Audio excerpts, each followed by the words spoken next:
Hello guys, आज सुरुवात आहे कढी बनवण्यापासून. तर कसे आहात सर्वजण? आय होप तुम्ही सर्वजण चांगले असाल, कारण की आता सगळीकडे पाऊस सुरू आहे. तर चला कढी बनवायची प्रोसेस आपण बघूया, शिकूया. तुम्ही माझ्यासोबत शिका, मी ही शिकलेली आहे यूट्यूबवर बघून.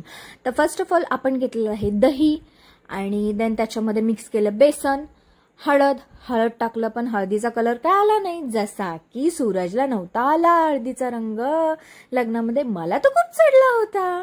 नंतर आपण कुटूया अद्रक, लसूण आणि मिरची खलबत्त्यामध्ये कचकच कचकच कचकच कुटून घेऊया. जसं की सूरज आणि माझी भांडणं झाल्यानंतर आमच्या दोघांचंही तोंड कचकच कचकच कचकच तसं आपण हे कुटून घेऊया.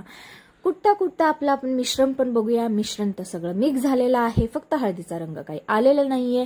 तर तापायला ठेवूया कढई. जसं की सूरजचं डोकं तापतं तसं तापून घेऊ कढई, आणि कढईत टाकू तेल. जसं मी आगीत तेल वतते ना तसं.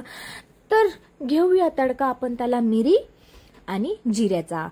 जिरा आणि मिरीचा तडका चढल्यानंतर टाकूया आपण ते खलबत्त्यात कुटलेलं मिश्रण, अद्रक, लसूण आणि मिरची, आणि थोडंसं टाकूया कढीपत्ता, ज्याने की टेस्ट खूप भारी येते. आणि नंतर हे थोडंसं गदगद हलवून घेऊया. त्याच्यानंतर जे आपण मिश्रण केलं होतं दही, बेसन आणि हळद, ते मिक्स करून ते टाकूया आपण कढईत. ते टाकताना काही शूट झालं नाही, कारण की मी एकटी शूट करत होते. देन नंतर आले सूरज साहेब माझा शूट करायला, त्याचं थोडं काम पेंडिंग होतं. हा बघा राडा, स्वयंपाक करणं इझी नाहीये गाईस. तुम्ही फक्त तेवढंच बघता जेवढं गॅसवरती चढवलेलं असतं, बाकीचं आम्हालाच आवरावं लागतं. आणि नंतर टेस्ट केलं बाबांनी. ते बाबा म्हटले 1 नंबर. मी त्यांना म्हटलं मी पहिल्यांदा केली. ते शॉक्ड होते. ते म्हटले नाहीच. म्हटलं हो बाबा, मी पहिल्यांदा केलेली आहे, ते पण यूट्यूबवर बघून. आणि सूरजची तर फेवरेट आहे कढी.